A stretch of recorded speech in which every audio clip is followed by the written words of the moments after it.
Welcome back. You're watching Business Today, and we are going to be focusing on matters tourism in a few minutes from now. And, well, the latest data showing how the sector has performed have just been released by the Ministry of Tourism. Well, so far, the inbound tourism and international arrivals have taken a sharp decline of 72% compared to arrivals in 2019 between January and October in the 2 years.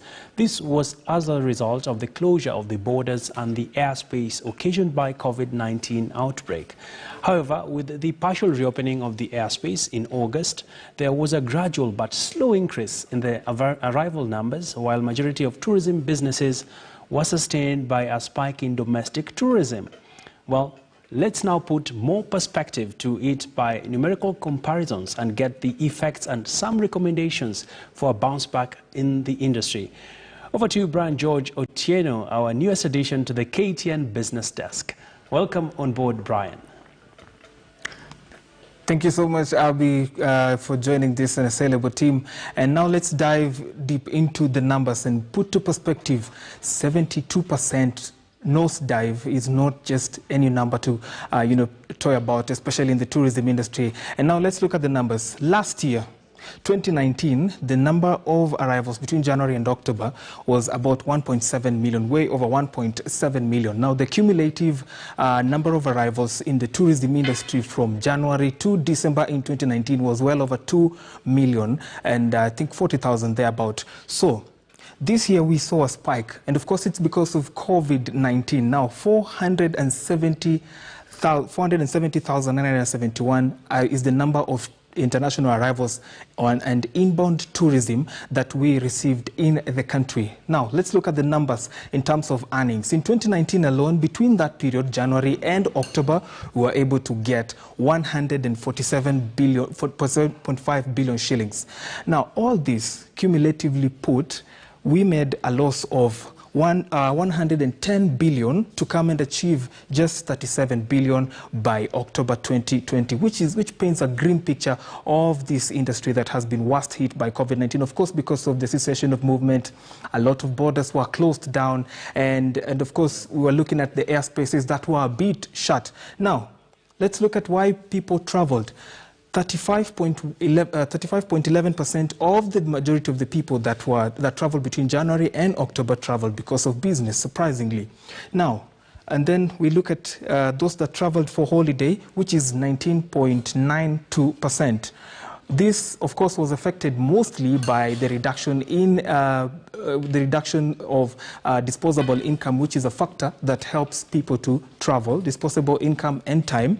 And of course, we're looking at those people who are just passing through Kenya, and that was 6.32%. Now, let's go to why people, how many people, what percentage of people traveled for medical reasons, and that was 1.53 of the total number of 470,000.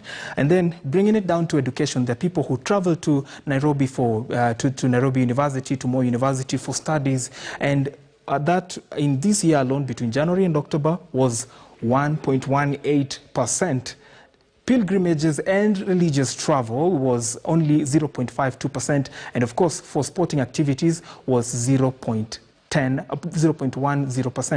Now, let's break it down further to the source markets. Where do the tourists come from in terms of countries? The country that gave us more tourists this year was number 2 last year. US gave us the most numbers last year, but this time Uganda, which was number 2 last year in our tourism arrivals, gave us the most. So our neighbors are supporting us. Now, 60,000.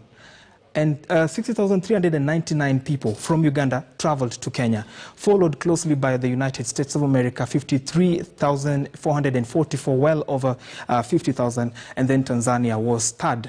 They are the ones that traveled mostly to Kenya between January and October.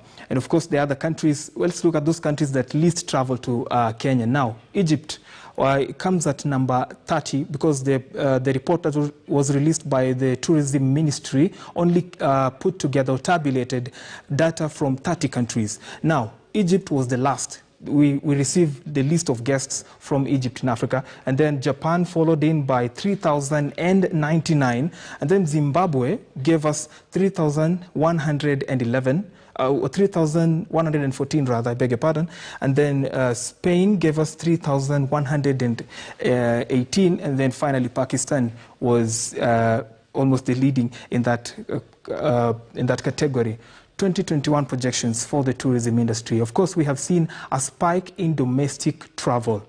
More Kenyans took to domestic tourism, and that has helped to cushion this industry that has been worst hit by the COVID-19 pandemic. Of course, we've had salary reductions. Some people lost jobs completely, and so domestic tourism is expected to spike even more. Now, let's look at a slow but steady recovery of the industry is expected. Of course, when you're not receiving your biggest spenders, who are the international tourists, we expect a bit of a slow, a bit of slow recovery.